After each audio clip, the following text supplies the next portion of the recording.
আসসালামু আলাইকুম, কেমন আছেন সবাই? চলে আসলাম নতুন একটা ব্লগ নিয়ে। সকালে ঘুম থেকে উঠে বিছানা ঝাড়ু দিয়ে সব সোফা ঝাড়ু দিয়ে সব পরিষ্কার করে একটু পড়তে বসছি।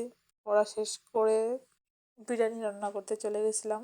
টক দই বানিয়ে টক দইয়ের মধ্যে মাংসটা ম্যারিনেট করে রেখে দিয়েছিলাম 20-30 মিনিটের বেশি। তারপর পেঁয়াজ বেরেস্তা করে নিয়েছি, একটু লবণ দিয়ে দিয়েছিলাম তাতে পেঁয়াজটা ভালো হয় আর কি।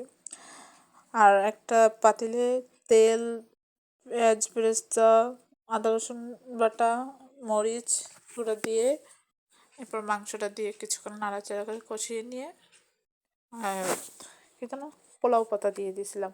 পোলাও পাতা দিলে ঘ্রানটা সুন্দর আসে। তারপর পোলাও চাল দিয়ে নাড়াচাড়া দিয়ে পানি দিয়ে দিস।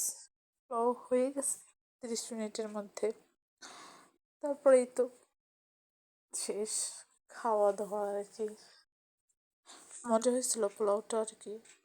সন্ধ্যাবেলা চলে গেছিলাম একটু আকাশ দেখতে। আমি বারান্দা থেকে আকাশটা অনেক সুন্দর লাগে দেখতে, ভালোই লাগে দেখতে আর কি।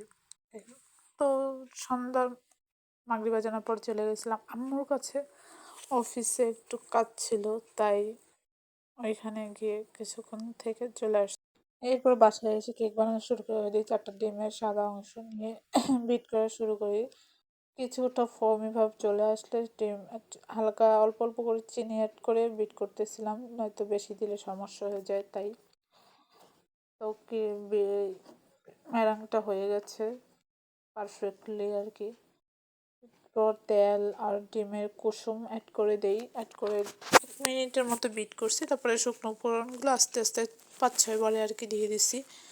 মোল্ডে দিয়ে চুলায় বেক করছিলাম আর কি। চুলায় 30 মিনিটের জন্য কেকটা বেক করে দিয়ে বরকারটা দিয়ে দিই।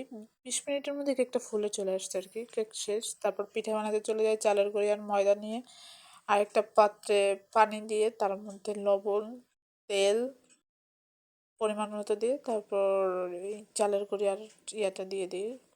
আটা ফুটিয়ে নিয়ে নারকেল কোড়ানো শুরু করে দিই। ইয়া কি যেন বলে, এটা ভুলে গেছি আর কি, পুরটা বানানোর জন্য। আর চালের গুঁড়িটা মইত্যা নিতেছিলাম, মইত্যাটা আমি বলে আর কি আমাদের এখানে। নারিকেল আর গুড় একসাথে দিয়ে আর একটু দুধ চুলায় জাল করে নিচ্ছিলাম।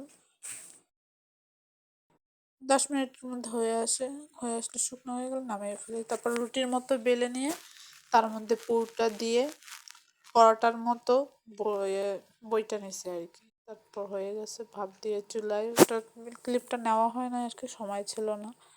এই যে পিঠা হয়ে গেছে। আর এটা হচ্ছে মিষ্টি কুমড়োর পিঠা, এটাও নেওয়া হয় না ভিডিও, সময় ছিল না এর জন্য।